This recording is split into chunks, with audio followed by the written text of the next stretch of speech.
Good morning, everyone. Welcome to this session. For the next 45 minutes, we will take a deep dive into the European security and defense. As we are about to discuss the European defense and whether further integration could provide an answer to the future challenges that we are facing. This session is organized by the Finnish section of the Union of European Federalists, Eurooppa-foorumi. The section consists of an active group of people who believe that federal development and will positively influence the democracy and effectiveness of the European Union. We offer debates and intellectual food of thought on federalism and Europe. We are actually organizing a federalist reception today at 5 p.m. on the riverboat Cindy, which is just outside in front of the theater. So please, you're all very welcome to join us there at 5 p.m. today. My name is Iris Asunmaa, and I will be your host for this session, and we will have two experts on the subject joining me. But before we start, there is a name list circling around for funding purposes, so please make sure you sign your name before leaving this session. But without further ado, let's introduce our speakers today. I have here Mr. Lukas Mandl, an Austrian member of the European Parliament and a board member and a previous chair of the Spinelli Group, which is a network of federalist-minded MEPs with two main objectives: the commitment to the strengthening of European integration and defend and relaunch the role of European institutions. It's a great asset for the Eurooppa-foorumi to welcome a strong federalist voice in Turku to share with us the latest topics around the future of Europe. Our second guest is Mr. Mika Aaltola, a Finnish member of the European Parliament and an expert in foreign and security policy. He is also a former director of the Finnish Institute of International Affairs and known to all Finns as a commentator on defense and security matters. Welcome. First, I will give each of you 5 minutes to present your opening remarks on this matter. So, Lukas, please go ahead. Thank you very much. Thanks for having me. Thanks for the kind introduction. Thanks to the Federalist Movement of Finland for inviting me for today, and thanks for drawing the attention to this important topic, because it's the topic of our time. It's about security for this generation and for generations to come. I have advocated for Europe with more strength to the outside and more freedom to the inside. This is what I have been saying constantly since I was first running for the elections for the European Parliament in 2014 and even before. And this remains, I would say, the overall vision. European Union or Europe in its entirety should follow more strength to the outside, more freedom to the inside. I just want to make the little remark, since I've been talking to many businesses all over Europe during this summer, especially in my constituency, my home country Austria, but also elsewhere. Freedom to the inside really means we have to foster our economic basis in many different regards. And things are connected also with security, because part of the security threats is our dependency economically from other parts of the world. In particular China, but when it comes to energy, we also had our struggle with Russian supply in the past, and it has been and it will continue to be a very bumpy road to get rid of this dependency from Russia, since the old saying that if you want peace you have to prepare for war was never proven to be true so much as today. And this is what Europe has to face, our civilization of freedom, of human dignity, of democracy, of rule of law, which I want to see hold it up. This is the very first important point. As you have pointed out, I'm from Central Europe, I'm from Austria. We don't have a outside border to Russia, as Finland has, for example. So it's Europe in its entirety that's at stake, and people are questioning, do we want militarization of all society? The response is no. We want to keep up our colorful society or colorful civilization of the before mentioned values via military capability, because the probability to be attacked is lower if we invest in military capability. And this is what the new European Commission, after the election last year, which also brought my colleague Mika Aaltola to the European Parliament. We have a very good cooperation, especially in the field of the European Union Democracy Shield Special Committee in the European Parliament. After this election, with the new majorities in the European Parliament and also with the new European Commission, the outline is clear, that the direction would be more investment in defense and also its basis in terms of innovation and production in the economic scale. Again, there is a connection between economy and security, and it's a lot of money that's on the table for that, but it's invested rightly, and it will be invested also in the taxpayers' interest, I would say, even better when there's more cooperation between the member states of the European Union, which is also a connection to the federalist question. But it's not only about military. It's not only about defense investment and military. It's about our mindset maybe in the first place. Because our mindset is sometimes still, let's say, in a times of maybe Cold War, when things were also dangerous and risky, but not so complex as today, when the US stood on our side as if it was given forever, which is not the case anymore. And our mindset remains in this understanding, okay, if we act peacefully, everybody else will act peacefully too, which is just wrong. It's proven to be wrong. And this is why I advocate for also the mindset of our civilization is worth to be protected militarily, but also when it comes to the European Union Democracy Shield Special Committee, I have just mentioned, via defending ourselves against the attempts of division. It's division what our adversaries all over the planet seek for, because when it comes to Europe, its largest strength is unity. That means if you want to weaken Europe, if you want to make Europe weaker, you seek for division. And this is what not only Putin, Russia, has been doing over many years via means of hybrid warfare and disinformation, but also other parts of the world. And this is what we deal with in the EU Democracy Shield Special Committee, and we're delighted in the European Parliament to have an expert like Mika Aaltola, who has been an expert long before he was in the European Parliament, to really work parliamentarily, concretely on these issues in the European Parliament. And when I talk about disinformation, it's already, in my view, an euphemistic diplomatic expression for something that always was called and has been around, namely lies. It's just lies that's spread by social media channels, also by messenger channels. We must not forget about that. It's very much hidden from the public what happens in messenger channels, Telegram and others. And also spread sometimes, or at least there are attempts to spread it sometimes, via regular media. So our mindset is targeted, our security is targeted, our economic basis, which is also the basis for our famous European social welfare systems that are different to anything else on the planet. Everything of that is targeted, and this is why we have to keep unity, also to enlarge the sphere where the European values would apply, meaning future member states, and also to draw the attention to the right priorities, which are security and economy in our times. Okay. Thank you. Lucas, what about you, Mika? What would you like to point out before we head into discussion? Yes, thank you very much on the invitation. It is a pleasure and honor to be here, and it's of course an honor to be with Lucas, who has a long track record on these matters and has been working tirelessly in the Parliament for the right causes. When we think about European Union, first thing that comes to mind is some kind of a post-sovereign entity, normative power Europe that was fashionable in 1990s, and then in 2000s we started to talk about norms and regulative power, but the substance of the matter, geopolitics, has returned. It never disappeared, and it is now a main challenge ahead of us.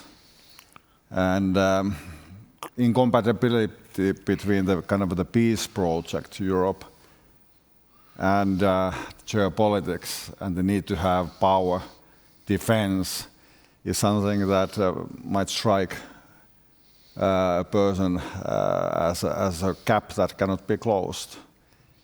But then you have to remember the origins of the project, European project. Whenever I go to Strasbourg, I'm glad to remember when I walk the corridors of the Churchill building there, what Churchill actually said after the Second World War when he was giving famous speeches in different corners of Europe, in Zurich, in Trieste, and perhaps the most famous, the Iron Curtain speech. He was talking about European integration in terms of geopolitics.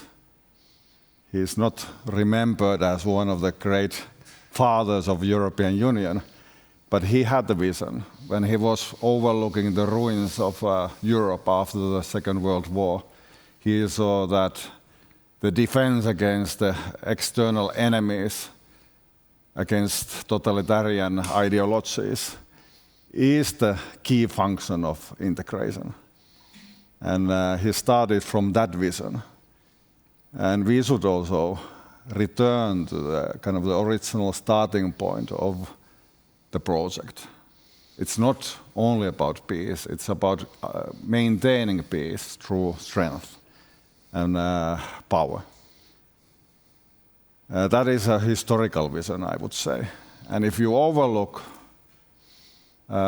the last 1,000 years of European history, what has happened during the times of emergency, when the freedom has been challenged by outside forces and political ideologies that are much darker than ours. You have seen different coalitions of willing coalescing, starting from Crusades, Iberian Peninsula, to the Gates of Vienna, to the Great Northern War, to Soviet expansion, and now to the Russian expansion. There's at least talk about a coalition of willing. Perhaps not about European army as such, but army of European nations, with a key capability provided by common entities like what the Commission is now planning with the Rearm Europe that turn into a safe program because of anti-militaristic voices coming from certain member states. And I had to agree with Lukas that it's not about militarization. Self-defense is not militarization. If you look what is happening in Russia, that's militarization. In here, we barely can defend ourselves. When we are talking about a coalition of willing, we are talking about 6,000 soldiers that perhaps are going to be sent to western parts of Ukraine. We are not talking about a massive effort yet, but perhaps in embryonic form, we can see something that has occurred so many times before in European history. And perhaps that embryonic form will develop if we take good care of it, because these coalitions of willing, they do not have to be always ad hoc, but they are something that perhaps shape institutions for years to come. So that in mind, be very careful when you look into the plans that are now taking shape in a matter of weeks, because they might be seeds of something that we are going to be looking into for years to come. It's not militarization, it's defending freedom in Europe. And it has a key institutional function as well. Thank you. Thank you both on your opening remarks. We have approximately 30 minutes for discussion, so let's keep our answers quite brief because we have quite many topics to go through. But firstly, let's start with European resilience. President Niinistö has emphasized in his report the importance of European resilience. In your views, what are the key weaknesses in the EU's current security and defense architecture, and how deeper integration could address them? If I may start. Resilience is an overall expression, holistic. And I want to draw the attention because it's really connected, and I also want to make that point very strongly on the economy. Our dependencies are huge in many directions, and some of it is really our own homework to overcome isolation of Europe, which comes from overregulation within our continent, and which comes from a reluctance to use our own natural resources, from reluctance to use our own energy resources, and also from too much focus on suppliers in parts of the world which might not be good partners, reliable partners. This is why diversification of supply where we need it, and as much as own capability in production, but also innovation will be important. Secondly, resilience will also come along with overcoming what is in Brussels already sometimes called the demographic winter, meaning that obviously our societies are aging more and more in Europe. We need labor migration, but not irregular migration. So this is the big gap. We have to other parts of the world which are also very attractive to go to, like Australia, New Zealand, Canada. In the past, also the US, not currently. One has to be clear about that. But we are also very attractive, but we attract rather irregular migration and not the labor migration we would need because of bureaucratic problems and administrative problems. So overcoming the demographic winter will not only go via migration, but among other things, via migration. And then the before mentioned mindset questions, the understanding whether a given information is plausible or not, the understanding whether somebody sends me on a messenger service, something that appears online, in TikTok, for example, or in other channels, whether this is plausible or not. This is only possible via a proper general education to better understand whether something can be true or not. And this is also connected, maybe this third point of education, to personal encounter. So more than ever, especially in times of artificial intelligence, when we cannot easily judge whether we are talking to a machine or to a human person. This is already the case. I mean, personal encounter, like we do it today here in this beautiful Eurooppa-foorumi in Turku. I mean, this is an example for that. Personal encounter, where you can be absolutely sure you're talking to real persons with a real opinion, which reveal their true identity, because we are a free society. We can speak freely under our true identity.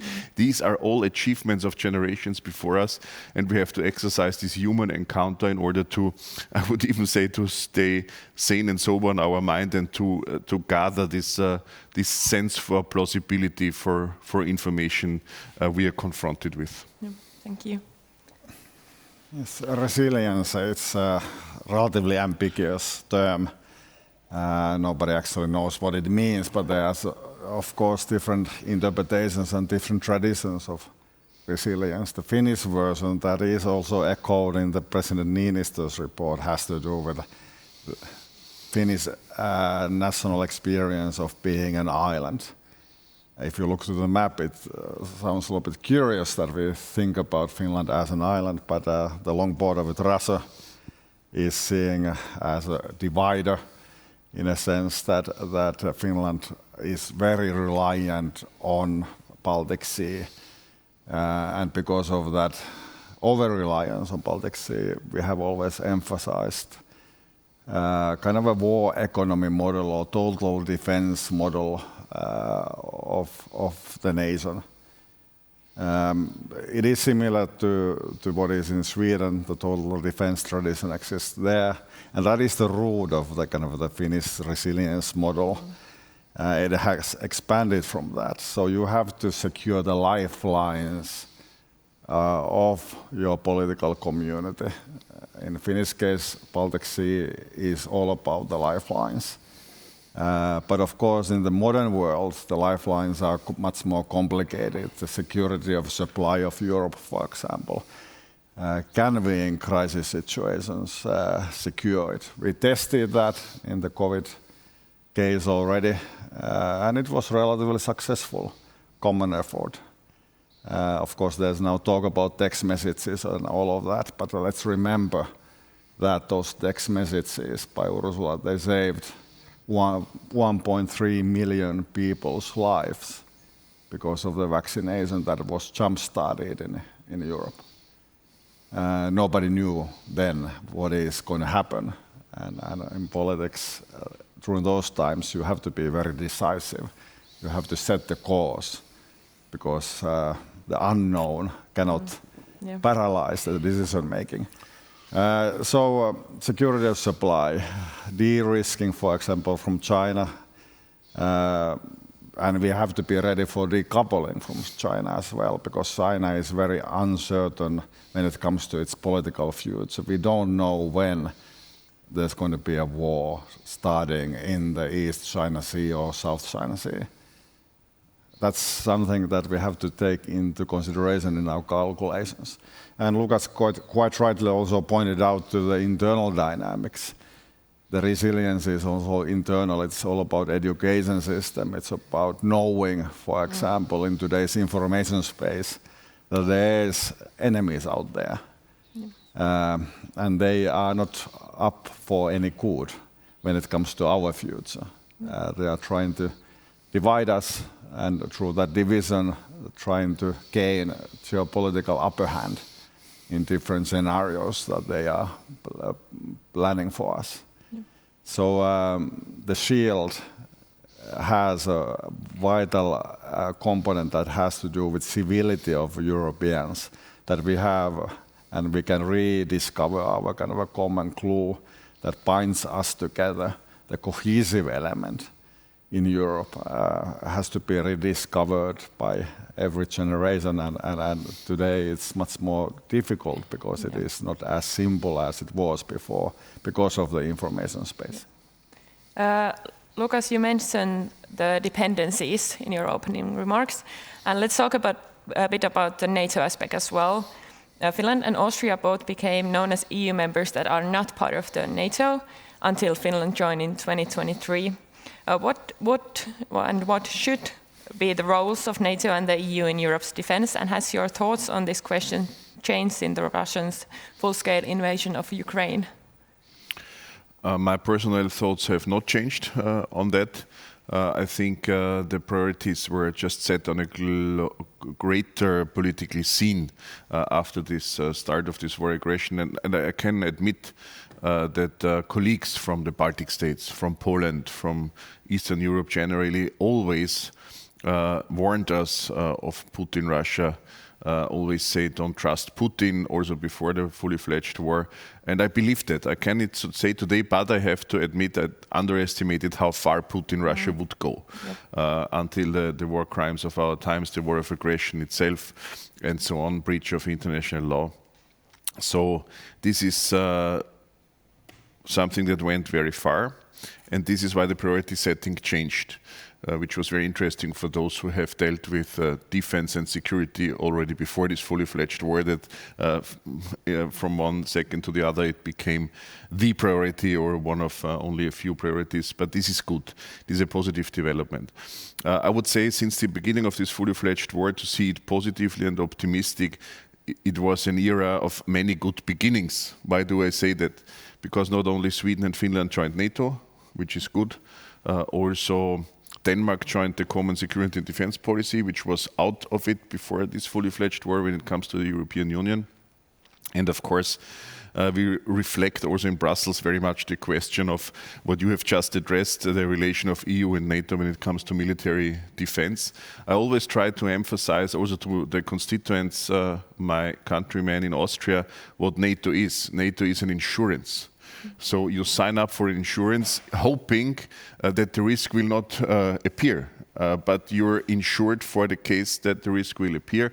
I think this understanding of an insurance is also very important to counter all these lies about NATO would have threatened anybody, because these lies are spread, as we all know. I don't want to go deeper into it because I don't want to be part of spreading these lies. It's an insurance, it's a defense pact, it's an alliance to keep up peace, freedom, democracy, rule of law in the member states of NATO, in the ones who signed up for this insurance. And when we reflect these things in Brussels, I would say the experts and people I very much listen to really claim that command and control, and this is something very important for military persons. People in military might know it better than I do. I just did my military service. I'm not an officer or anything, but where the command and control is extremely important to conduct a proper military operation of any kind. And the experts really claim that command and control has to and will remain with NATO, but with EU as a much stronger pillar in NATO than ever in the past, not only because of the US policies, but because Europe also has to become mature in its capability to defend itself. Yeah. Yes, the interoperability between European Union and NATO is vitally important, and of course times are changing quite rapidly and we have to be agile. But look, to put it simply, NATO has the Article 5, very important security guarantee article, and it is workable, actionable, because it is practiced and there's clear plans and structures in place. But what NATO lacks is, for example, resources.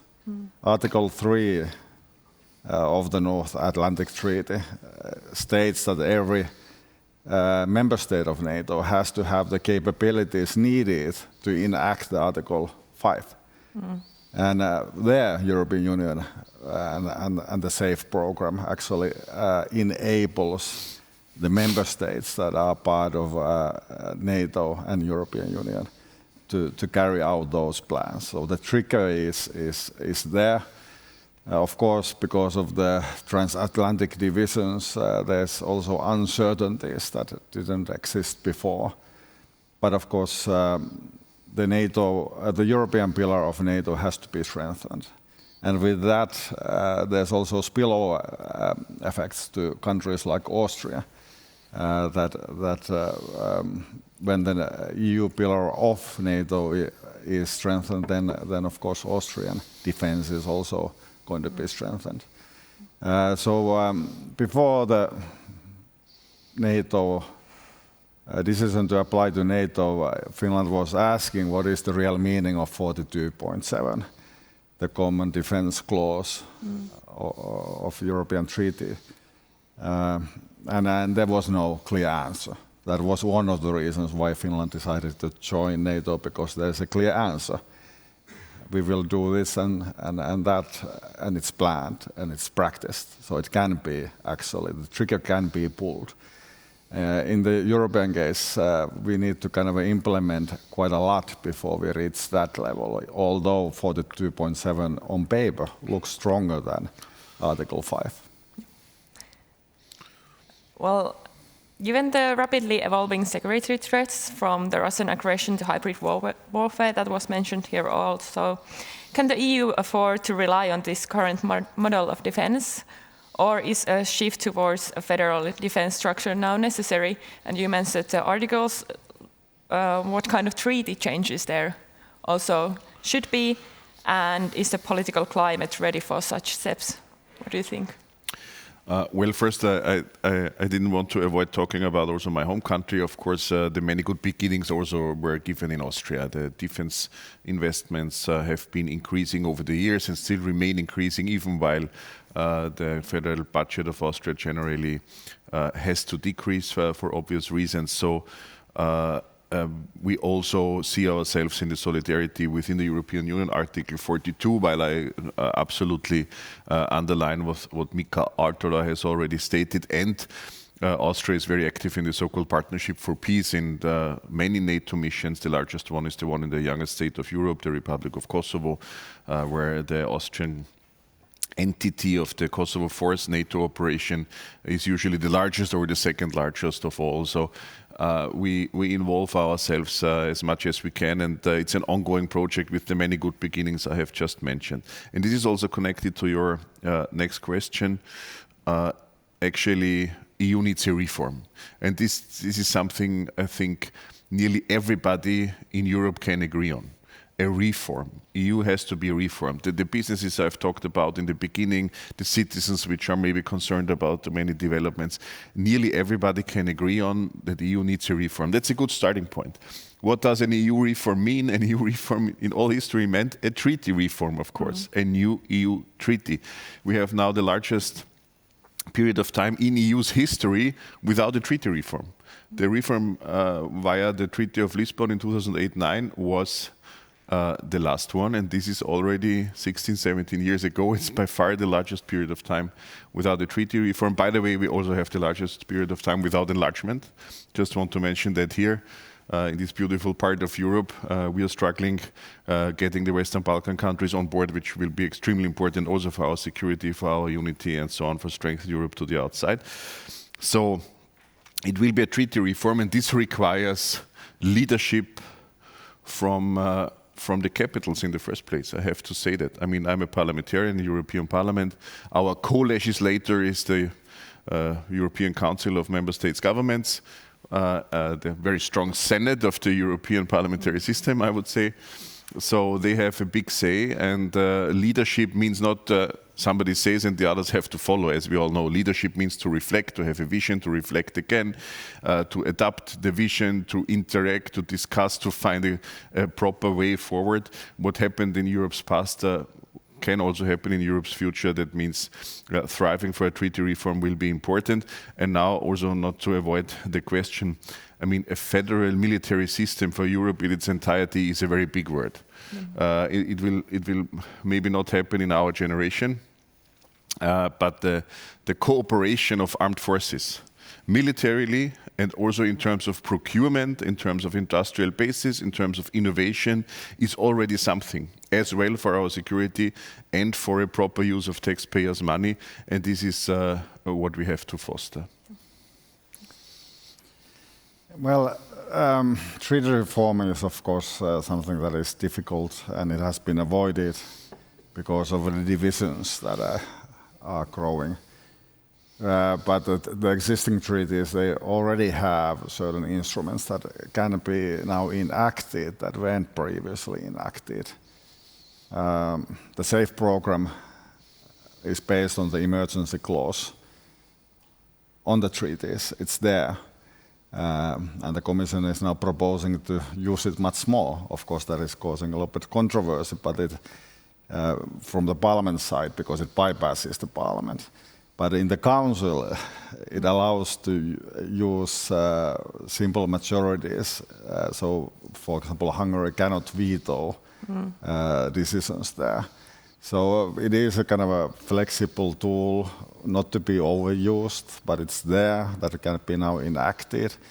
And we have to kind of find ways of doing that. Of course, on the Parliament side, we have to be ready to also reform our ways of working. For example, COVID-19 revealed that Parliament has difficulties in functioning when it comes to emergencies. How about a war in Europe? It's easy to imagine that could occur during the next 10 years or so. So how the Parliament functions during the emergency times? Do we have workable solutions for that? So on the practical side of things, before going to the treaties, let's enact those sides of the treaties that give leeway and flexibility, and then also find new ways within the existing treaties. And through that, perhaps there's then kind of a vision for a new treaty that is already partly actionable, so it is easier for different member states to comprehend what that might entail. Yeah. So we have already tried out it partly before it is signed on a paper. But yes, going forward, I think a lot of things are going to change. As in politics, usually there's inflection points when a lot of things all of a sudden change. For the good, I hope. And that requires leadership and a vision. And that has been lacking in the Union. Angela Merkel was considered to be a strong leader, but he was incrementalist, and the inflection point requires kind of a leaping. And that leaping type of a leadership, I don't see that much of it in different corners of Europe currently. So there's a void, there's a political demand because people's hopes are very up when it comes to European Union. If you look to the Eurooppa-foorumi, you can see that it is all-time high, or 17 years high. And it's not a hope that Europe should do better, it's also a demand. So there's a demand for leadership. So let's see who fills that demand. I'm gonna push this idea of federalist Europe a little further.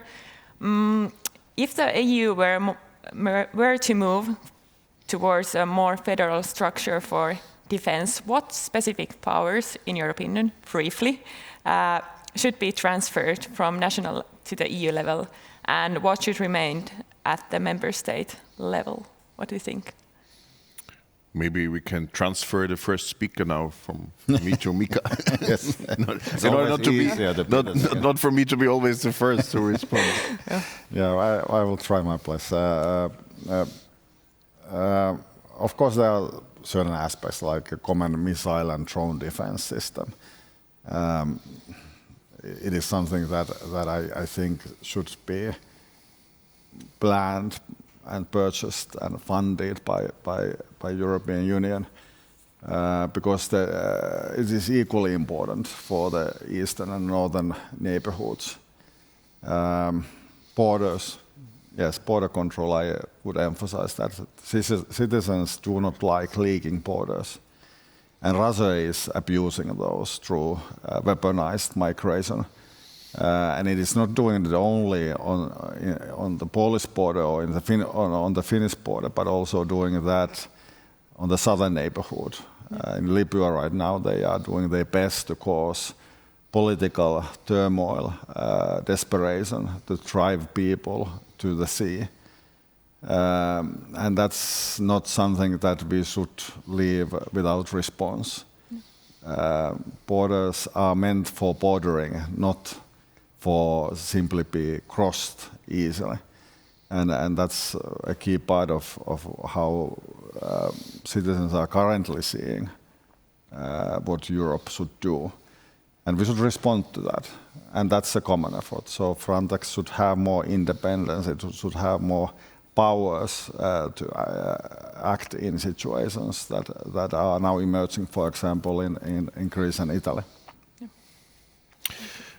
First, I agree. Secondly, I think we must not underestimate the importance of common capacity building when it comes to industrial production, which is also a connection to the very beginning of the whole European integration. I mean, Austria and Finland, we have been member states for 30 years. Exactly January 1st, 1995 was the beginning of our membership. But long before that, the founding states, in particular, focused on steel in order to have a common understanding and a strong cooperation in the industrial capacity for that, in order in that time to not do harm to each other anymore. For today, it's rather to defend Europe better, to foster this capability. And as we all know, not only the investments were too little in the past, not only the production was not enough for our defense capability, but even the capabilities to produce ourselves were too little. And this is why to foster the capabilities is something Europe, since the beginning of the fully fledged war of Putin, Russia, has invested in. And this is a long-term project which has to continue. Thank you. Yes, and we should have, instead of, for example, the Secretary General said yesterday that NATO can now produce 6 times more ammunitions as it did before the war. 6 times is not a lot. It should be 100 times more. So we should have a level of ambition that is much higher than it currently is, and that means resources. Yeah. You know, the German decision to put 1,000 billion euros into defense and security, that sounds right. But we have to see how that is then going to be implemented. The European decision to put 150 billion on loans to the member states, that's something, but it's not enough. And so we should find the resources, have implementable plans that are done in a way that scales up in a much faster time frame than currently is planned. Mika, you just led us to our last question. So before we finish, let's talk about money. There has been a major debate on the common defense procurement in the recent months. For example, as you mentioned to the Security Action for Europe, the European Commission can allocate up to 150 billion in loans to member states to boost production. However, should we think bigger and explore the possibilities for Commission to procure on behalf of the EU as a whole? Wouldn't this just be more efficient use of the European taxpayers' money? What do you think? It's an easy question. My answer is yes. Yes, I fully agree that there's certain common projects that is could be done better on the European level. Of course, there is then a lot that is done better on the member state level because they are more knowledgeable when it comes to, for example, the Finnish eastern border, how to defend that. That knowledge has been gained over the decades, and it's not in Brussels. It is in Helsinki, and we need the resources. So both ways, I think, should be done. You want to emphasize on your answer? I agree. Of course, it doesn't mean that only the European Commission will decide on procurement, but it means that the European Commission will have a large say and a larger volume to invest in the future, of course controlled by the European Parliament in order to get stronger involved in our own security. And that, you know, I have to say, Lucas, you mentioned before that enlargement is one of the topics that we should talk about, and deeper integration. And now we are jumping into the last bastion of integration. That's defense. That you know, when I was lecturing on European Union integration theories, that was supposed to be the last thing that comes after centuries, perhaps, of integration. And now we are hurriedly jumping into that. So we are deepening integration, and that usually gives room for enlargement as well. So they usually go hand in hand. Exactly, it's connected. And so now there's opportunities. And yesterday, I think that there was a promising news from Budapest that Moldova and Ukrainian memberships could be considered because of Trump unknowingly pushing them to do that. Thank you. I think this concludes our session for today. Thank you, MEPs Lukas Mandel and Mika Aaltola, for joining us, and thank you everyone joining. There are flyers somewhere there going around about our organization, so please feel free to look at them and take them with you, and we will see all of you, I hope, at the Riverboat Cindy 5 p.m. today. So thank you. Thank you.